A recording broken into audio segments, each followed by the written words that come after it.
Welcome to the this week's lecture 6. This week we are going to do some hands-on.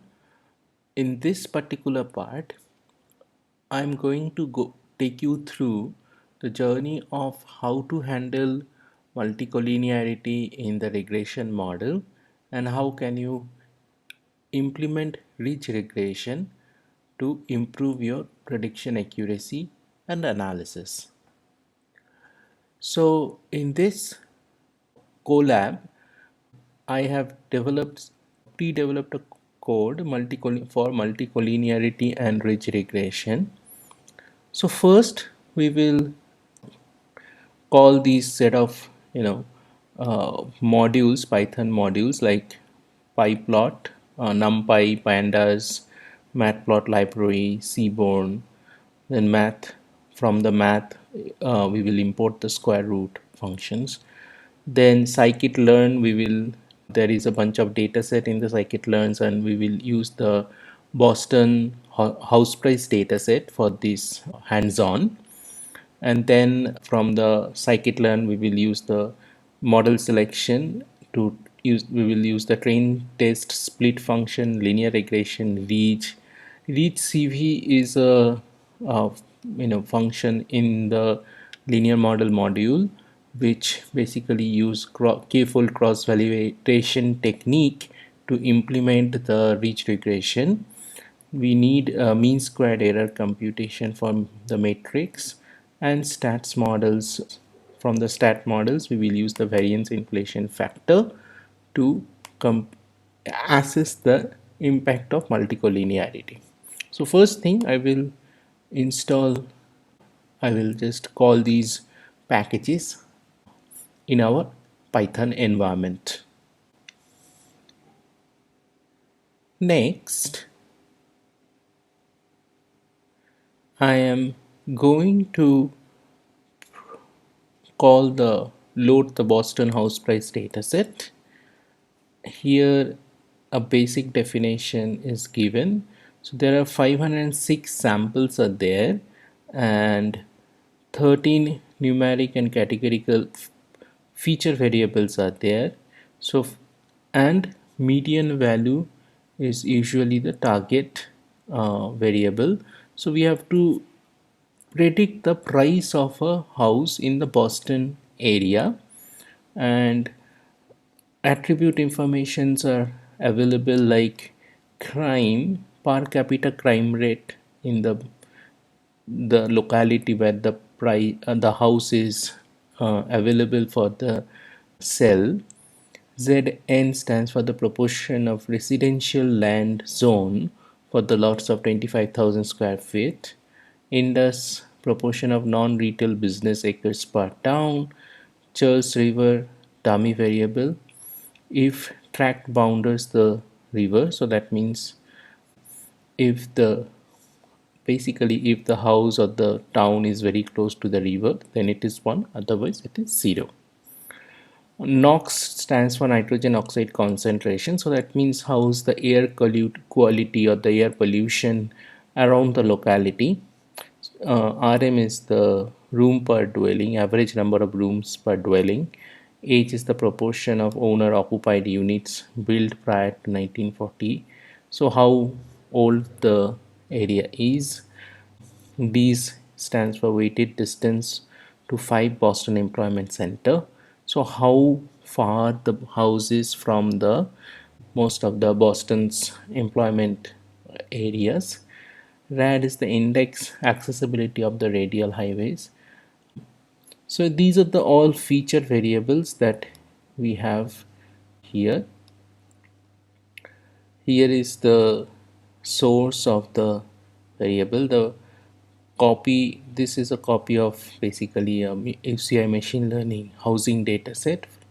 And then this is the source of the data set. Detail of publication of the analysis was done in 1993. So it's that sense it's a bit older data set, but it serves the purpose. So it has a sample size of about 506. So let's take a peek at the data set. That is generally first what we do here. So it says that 506 samples are there, so 506 rows are there and 14 columns are there, and out of this the last one, price, is our target, and the first 13 columns are the feature variable or the predictor variables. So then what I will do, I will just get the features and create a data frame with the features only, and with the price I will create another data frame. So here you have the data frame with only the features, and then I have a data frame with only the price variables, the target variables. Then what I'm going to do, I'm going to split the data set into train and test. About 30% of the data set is going to be the test data set, and the rest of the data set will be used as a training purposes. I have set the random state 6738. You should also use the, if you want to use, if you want to reproduce the result with me, then you use this 6738, then your result and my result will be exactly same. If you don't use this number, if you use something different number, most likely your result and my result will not match. So let me run this and split the data set. So once you split the dataset, the first thing you should do is exploratory data analysis. Now, sometimes my students ask me, when I do the exploratory data analysis, should I use it? Should I do this exploratory data analysis on the full data set or on the training data set? You should do your exploratory data analysis only on the training data set, because from the exploratory data analysis also you learn something, and that you can use or build in your training of the models. So when you are doing an exploratory data analysis, you should use only training data set, and you should not use the test data set, to maintain the sanctity of the machine learning approach. So first thing, I have just plot the crime rate, and looks like there are some, or most of the places the crime rate is very less actually. This is on the y-axis, the number of houses that has the crime. On the x-axis you have the number of crimes. So there could be an area where you have 50, crime rate is 50. There is an area where the crime rate is 670, but there are only 1, 2 or 3 such areas or house with which, around which the crime rate is very high. But most of the house, the crime rate is very low, maybe 0, 1 or 2. So that is what it is showing here.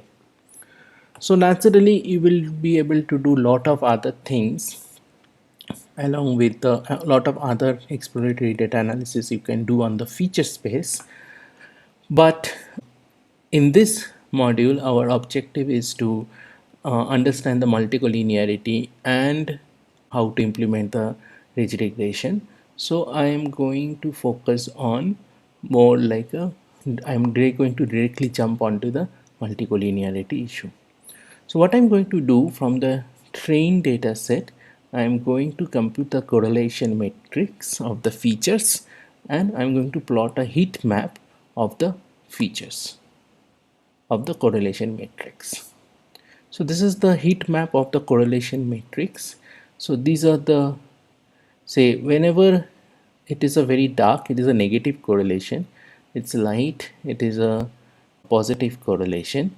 So, and when it is like around this reddish, that is a no correlation. So we can see there are some very dark color where you have lots of negative correlation, and then there are some orange colors which is near about zero 0.6 positive correlations. These are like positive correlations, 0.46, 0.46, 0.31, 0.23, 0.62, and they are negative 0.7, negative 0.77, negative 0.5.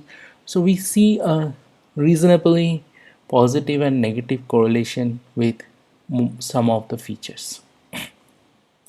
Now, most of the time in most of the socio-economic dataset, financial dataset, you will see these kind of correlations. That is not very surprising. So naturally, when you will see this kind of correlation between the features, you must check for the variance inflation factor on the training dataset. So I ran this piece of code, ran the variance inflation factor on the training dataset, and it says that Knox has a variance inflation factor of 80.27. Generally, it says that if it is more than 10, then you can raise the flag. Here it is saying 80.27, RM is 79, tax rate is 0.68, PT ratio is 0.90, 0.46. So there is a serious multicollinearity issue in this dataset. I can see that. So how to handle this? Of course, the ridge regression. But before we fit the ridge regression, first we will fit the linear regression. So we first define the LR equal to linear regression, and then we invoke the fit function with X and Y train, and we run and we fit the linear regression. Then we predict using the linear regression the in sample and out sample mean square error, and in sample mean square error is 21.63 and out of sample mean square error is 24.81. Now we are going to fit the ridge regression. Now ridge regression has a tuning parameter alpha, so this alpha needs, we should have some sense of the value of alpha. So first what I did, I choose ad hoc choice of alpha equal to 0.01 and fit the ridge regression with alpha equal to 0.01, and then I did the prediction and I compute the out of in sample and out of sample mean square error. So now our out of sample mean square error is 254.8. So if you compare it with the regression that was simple linear regression at 24.81, so it is slight marginally improved by 0.01. So I just thought, well, now I can, for the sake of check, I took a alpha, very high alpha value, alpha equal to 100. When I run that, alpha equal to 100, and compute the prediction and compute the mean square error, out of sample mean square error is 28.05. so that tells me that very high alpha value is going to affect the prediction accuracy. So we don't want too high alpha value as well, or we don't want too low alpha value as well, because if we choose too low alpha value, then effectively ridge regression will behave like a simple linear regression, which has the issue of multicollinearity. So how to fit a ridge regression with a proper alpha value? How to figure out a proper alpha value of a ridge regression? So what I did, I choose a different choices of alpha from very small 0.0001 to 10, of 5 different choices: 0.0001, 0.001, 0.01, 0.1, 1, and 10. And then I use the k-fold cross validation technique to fit the models, and then I computed the mean square error, and I choose the best alpha to be around 0.01. So these indicates, out of these 5 values, 0.0001, 0.001, 0.01, 0.1 to 1, and So this is somewhere between the 0.0001 to 0.1, somewhere between in this range. So what I have done, I have created 1,000 possible grid values between, or now I have chosen 1,000 possible values between 0.001 to 0.1. So what I did, I just took 1 each to 1,000 and divided by the 10,000. And for all possible alpha, all these range, I fit the ridge regression using k-fold cross validation methods of ridge CV. And these are the value. As I said, I have chosen alpha, different choices of alpha from 0.0001 to 0.1. It is 0.0999, but effectively 0.1. And then I computed the mean square error using k-fold cross validation technique, and then I plotted the mean square error using the for against different choices of alpha. Now clearly it shows that at 0.04 the mean square error is near 0.04, the mean square error is minimum. A mean square error estimated from cross-validated method or k-fold cross-validation technique. And the best alpha turns out to be 0.0405. So I have decided to fit the ridge regression with 0.0405 and then predict with this best model, best fitted alpha, with the best fitted alpha, and output of outsample mean square error is 24.78. Then I combined all these results and linear regression, ridge regression with a equal to 0.01, ridge regression with alpha equal to 100, and ridge regression with best alpha at 0.0405. And here is the in sample mean square error, and here is the out of sample mean square error. So if you look into the out of sample mean square error, the 24.784 is the minimum among the all, and so that means for the best alpha 0.0405 we get the best mean square error as well. That's how we fit the ridge regression using a grid search technique. So for ridge regression or lasso regression, grid search technique works reasonably well.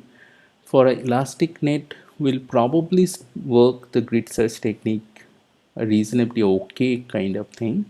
But if the number of hyperparameter increases more than 2, then grid search technique will not work anymore, and it will not be very efficient. It will be very inefficient method. For that we will try something new, and we will talk about it maybe next week, something called Bayesian optimization. So for now we will stop here. Thank you very much. Have a nice weekend. Bye bye.